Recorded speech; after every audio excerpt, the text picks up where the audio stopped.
wabarakatuh. Itu belum ada. Kan aku ceritakan ke Ipa.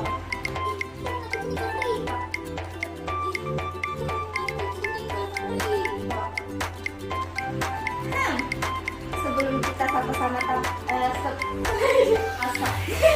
apakah itu mengulang permintaannya agar Rasulullah Shallallahu Alaihi Wasallam. Keren juga ya penjelasannya kak. Kalau boleh tahu. Skip penjelasannya. Kalau dia begitu. Itu aja. Kamu aja pertengahan. Terus ada ribu. Sama-sama.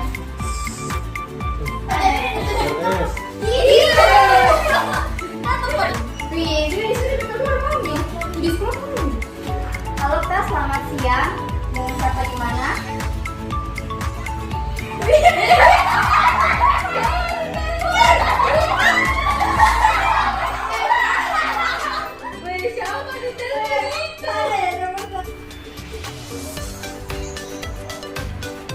Oke, baik. Halo Kak Yudis, bisa diulang pertanyaannya Kakak? Kak Iin dan Kak Ila dan Assalamualaikum warahmatullahi wabarakatuh. Assalamualaikum warahmatullahi wabarakatuh. Selamat siang. Perkenalkan, nama saya Rifatul Jannah, biasa dipanggil Kak Ifa. Di sini saya ditemani oleh host yaitu Kak Ifa. Halo semua, saya Sri Hafifah Nurrahma, biasa dipanggil Kak Ifa. Kembali lagi dalam acara BCB, bukan cerita biasa.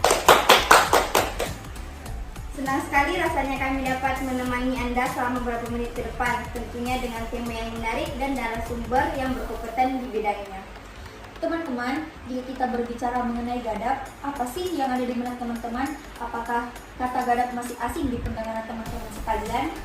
Oke, untuk teman-teman tidak pusing lebih lama lagi, kita akan masuk ke inti pembahasan kita kali ini, yaitu gadap. Saya sebenarnya masih terlalu asing dengan tema kali ini. Jadi, apa sih gadap itu sebenarnya, Kak? Aduh, Kak, kirain udah tahu. Jadi singkatan gadap itu dari sumber aku baca nih semalam, gadap itu artinya tuh pemarah. Udah kebayang nggak gadap itu apa?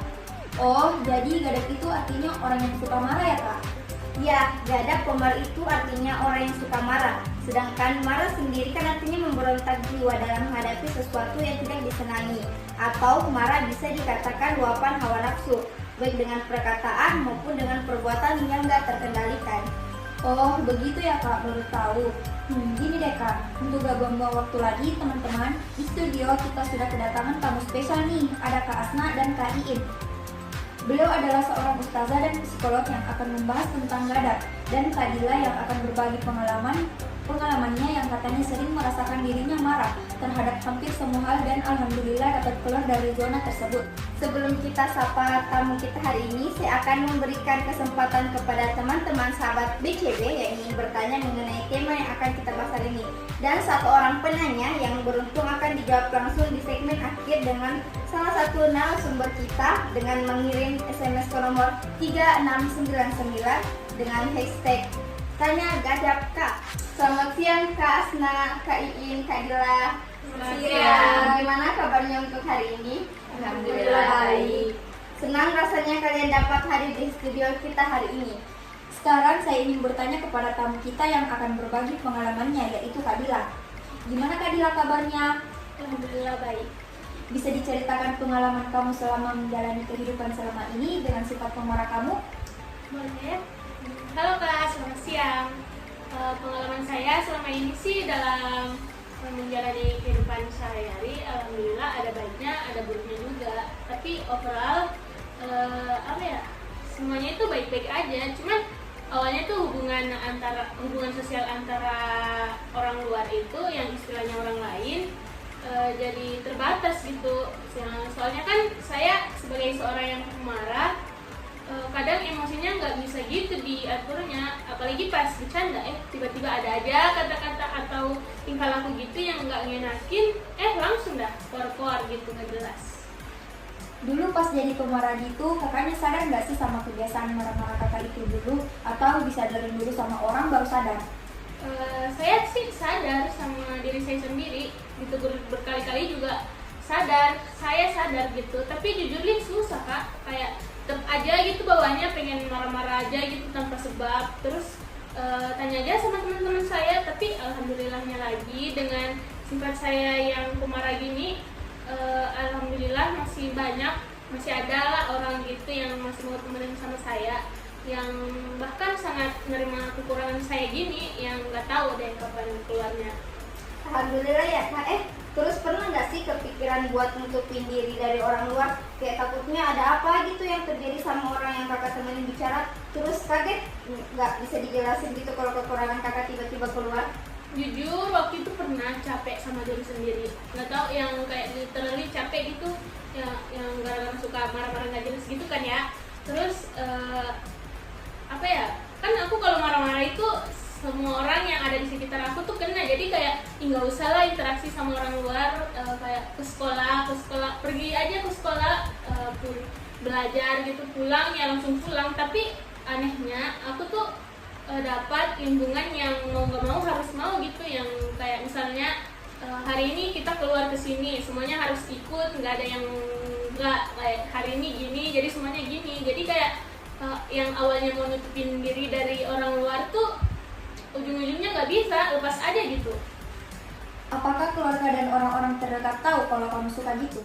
Orang tua awalnya pasti kaget gitu kan, lihat tingkah laku saya yang tiba-tiba jadi orang pemarah gitu. Tapi ya yang namanya keluarga kan jadi auto support, yang harus menerapin sistem itu dalam hal apapun selagi masih batas wajar dan nggak aneh-aneh kan. Tapi ini bukan batas wajar sih sebenarnya, kan mana ada gitu marah-marah jadi batas wajar. Tapi alhamdulillahnya keluarga saya tuh nerapin sistem itu, dan yang semuanya dimengertiin gitu. Sampai proses penyembuhan saya aja itu ditemenin sama keluarga saya, yang literally semuanya itu ikut andil nganterin saya ke psikolog apa gitu kan. Dan untuk temen sih awalnya semua pada ini kan, pada menjauh saking capeknya gitu, saking marahnya juga, yang kesel gitu kan sama aku yang suka marah-marah nggak jelas gitu. Akunya yang usahain juga buat sembuh bolak-balik terapi, makin kesini tuh syukurnya mereka alhamdulillah ngertiin aku, yang kayak aku tuh pengen sembuh, jadi pengen keluar dari zona itu. Jadi kalau aku lagi marah nih, aku lagi marah terus pas lagi ngumpul, kayak misalnya ngumpul 10 orang, aku 1 orang tuh biasa tiba-tiba marah ke 9 orang itu. Jadi tapi lucunya tiap aku habis marah tuh semuanya balik lagi ke aku. Kayak misalnya aku habis marah nih, si A nya itu balik marah lagi ke aku, terus si B nya juga ikutan, terus dia sama C itu ikut ngompor-ngomporin gitu. Jadi kesannya tuh lucu, kayak mereka kayak timbal balik lagi ke aku. Dan alhamdulillah lagi dikasih lingkungan yang welcome banget gitu ke akunya. Dan juga makin kesini tuh marah-marah aku tuh makin bisa dikontrol, terus penyebabnya jadi jelas gitu, gara-gara apa. Jadi tapi ya gitu, masih sering marah-marah. Benar sih, dalam situasi apapun itu kalau lingkungan kita alhamdulillah baik, jiwa kita sendiri juga ikut kedorong buat jadi baik gitu, dan juga sebaliknya. Benar banget Kak. BTW, dengan berhasilnya kakak keluar dari zona itu pasti butuh waktu, tenaga, dan finansial yang lumayan banyak kan? Bisa nggak dijelasin gimana caranya kakak buat keluar dari zona itu? Kurang lebih tuh 3 tahun. Itu waktu kelas SMP, ya lumayan sih perjuangan banget malah. Tapi qadarullah, takdir aku tuh alhamdulillah bisa ngelewatin itu semua. Kalau keluar dari zona itu, aku tuh rutin terapi 2 sampai hampir 3 tahun gitu, yang yang emang keluarin banyak hal gitu. Tapi alhamdulillahnya tempat aku terapi ngenakin, enjoy gitu, buat aku enjoy. Terus yang kayak bisa konsul bener, yang benar-benar konsul, terus dapat aja gitu feel keduanya. Terus untuk prosesnya kakak bisa tanyain kayaknya langsung ke Kak Iin dan Kak Asna selaku psikolog saya yang membantu saya melewati masa-masa kritis dalam emosi jiwa dan raga saya. Secara tidak langsung ketiga narasumber ini kita ternyata saling berhubungan ya. Saya sendiri kaget kok, wah ternyata kakak berdua ini psikolog keren dan ternyata kakak berdua juga ini psikolog mudah ya. Alhamdulillah kak, biasa aja jadi malu gini. Gimana ya untuk penyembuhan Kak Dila sendiri sih terbilang bukan hal yang gampang tapi nggak sulit juga gitu. Soalnya kan dia terbilang cepat gitu cari solusinya. Otomatis jiwa-jiwa lama dia sebelum masuk di zona itu masih agak mendominan. Jadi marahnya tuh ya emang marah tapi masih bisa dilawan. Dilawannya pun butuh waktu lama sampai sekarang. Contohnya hampir 3 tahun ini baru bisa keluar dari zona itu. Mantap sih kalau kata aku.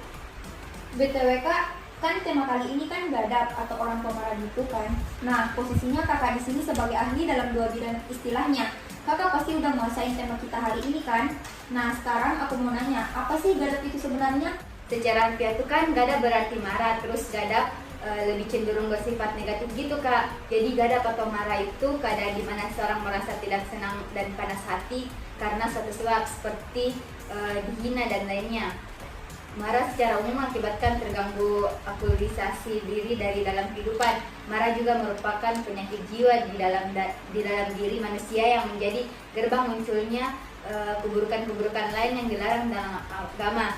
Ada suatu hadis dari Abu Hurairah yang isinya tuh gini.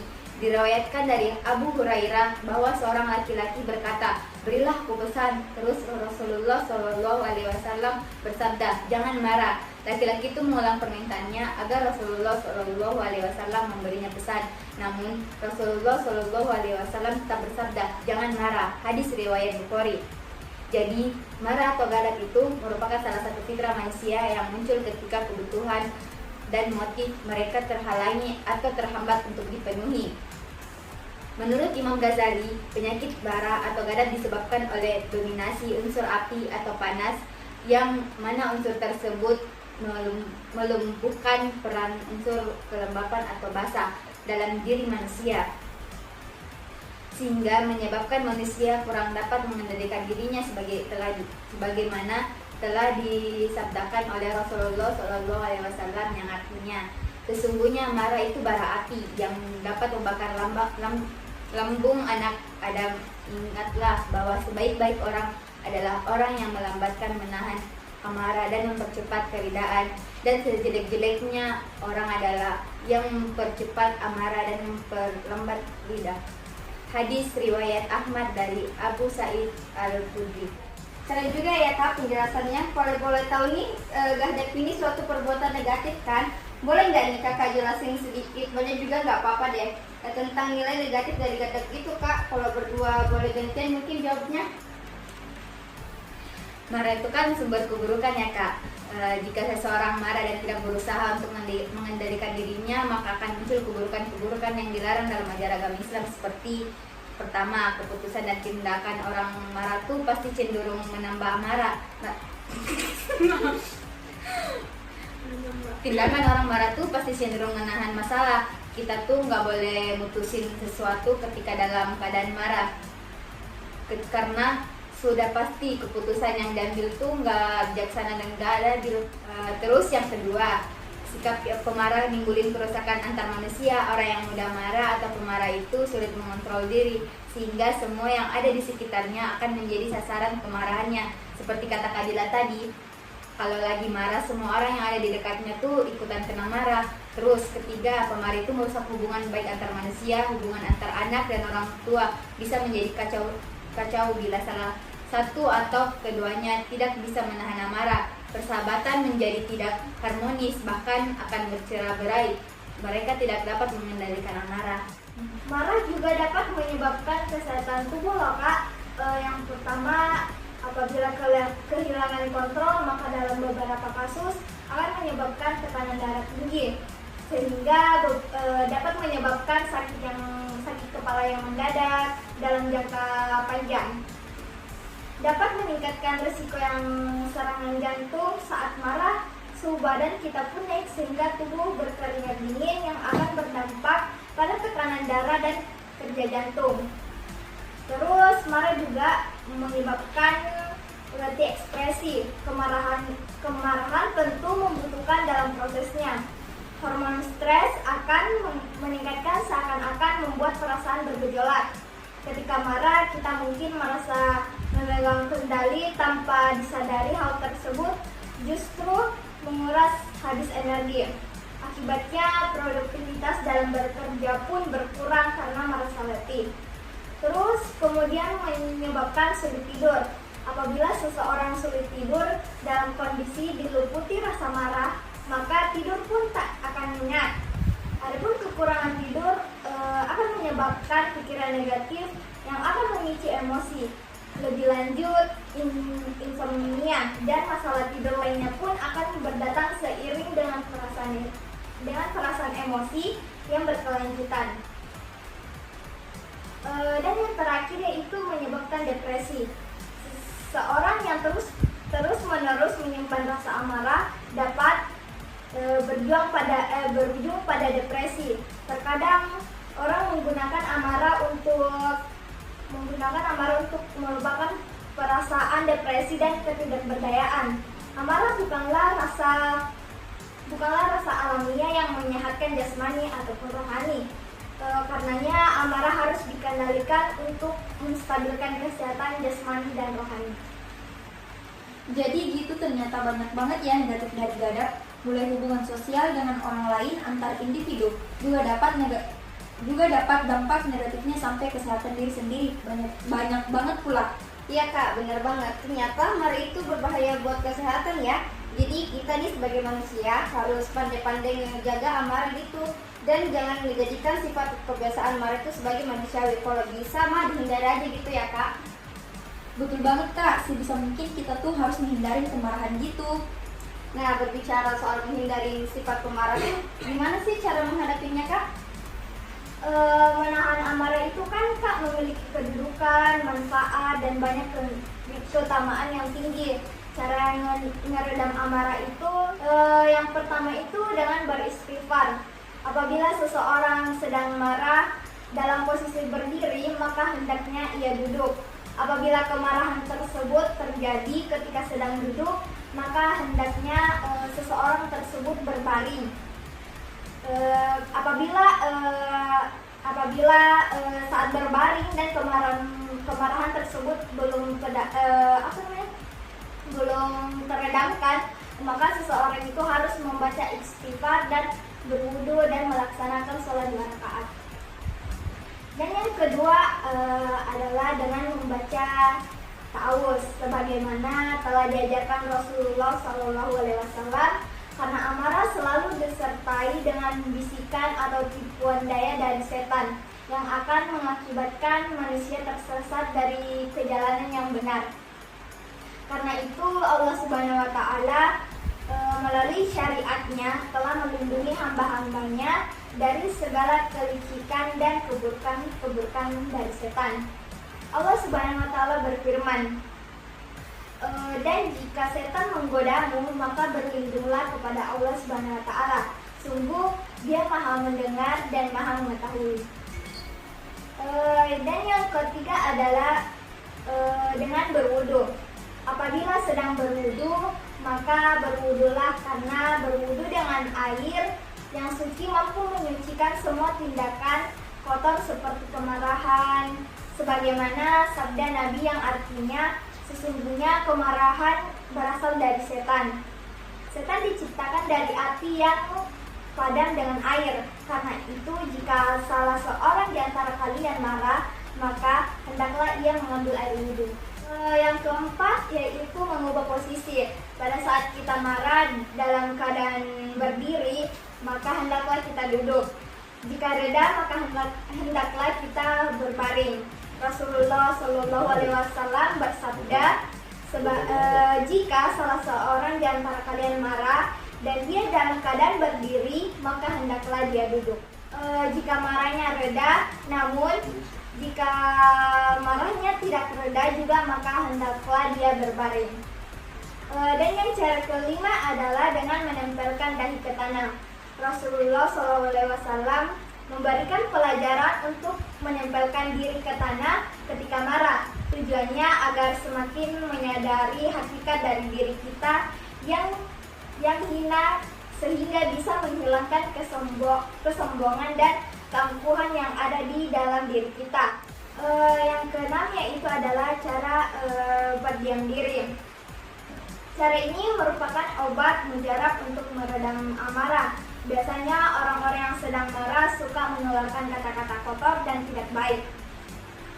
Imam Ahmad meriwayatkan hadis berikut yang berbunyi, jika salah seorang di antara kalian marah, maka hendaklah kalian berdiam diri. Dan yang cara terakhir adalah merendam amarah dengan memberi maaf. Sebagai seorang muslim, kita memberikan maaf kepada sesama. Wah, banyak juga ya cara-caranya. Pasti teman-teman di rumah semua bisa lah ngelakuin ini sendiri. Atau mungkin yang sama cara ngeredahin emosi dengan apa ya Kak Asna? Tadi jelasin Masya Allah banget ya. Iya Kak, aku yakin banget. Pasti teman-teman yang di rumah juga ngelakuin hal yang sama, dijelasin kayak kakaknya tadi. Paling enggak 1 atau 2 poin ya lah. Insya Allah Kak, pasti. Nah, kan kita udah bahas nih tentang apa sih gadap itu sebenarnya, terus nilai negatif dari gadap itu apa, terus cara menghindarinya juga gimana. Sekarang kita berada di akhir segmen acara yang berarti apa Kak? Yang berarti kita bakal ngejawab pertanyaan teman-teman di rumah secara acak yang akan langsung dijawab oleh para narasumber kita.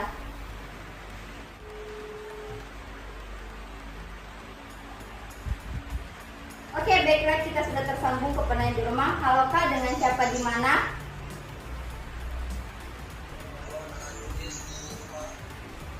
Oke, baik. Halo Kak Yudis, bisa diulang pertanyaan yang kakak kirim tadi?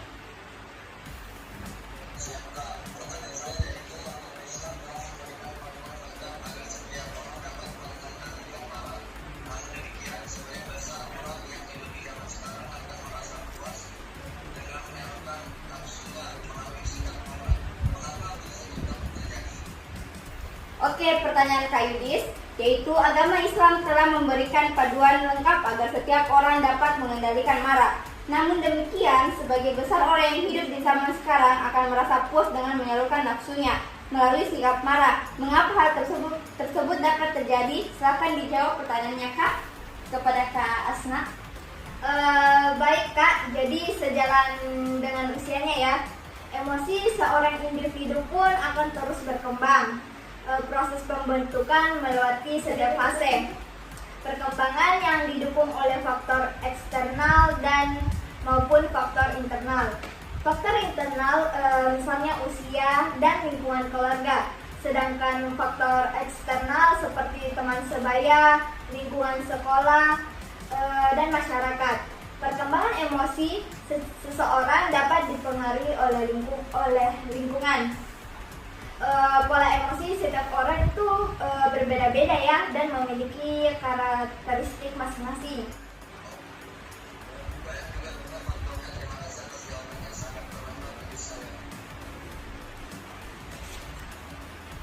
Baik, terima kasih pertanyaan Kak Yudis. Kita tutup teleponnya dan sampai jumpa di lain waktu.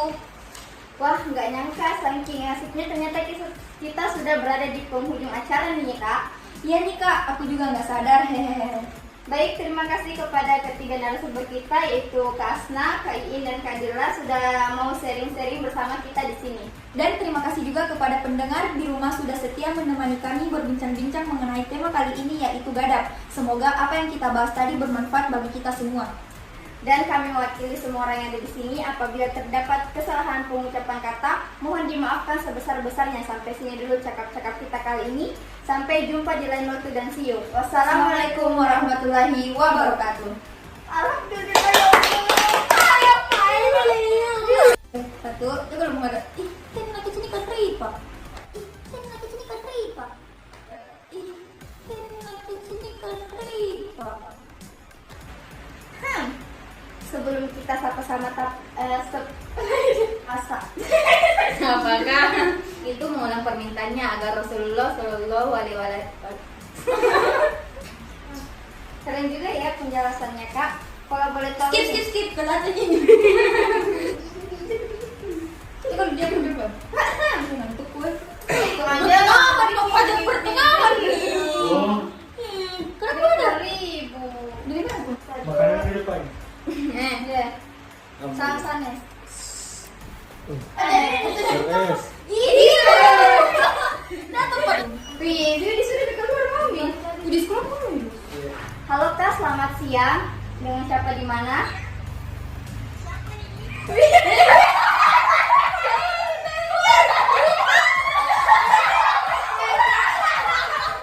Siapa ditelepon itu? Oke, baik. Halo Kak Yudis, bisa diulang pertanyaannya kakak kita? Kak Iin dan Kak Ila dan ya. Assalamualaikum warahmatullahi wabarakatuh.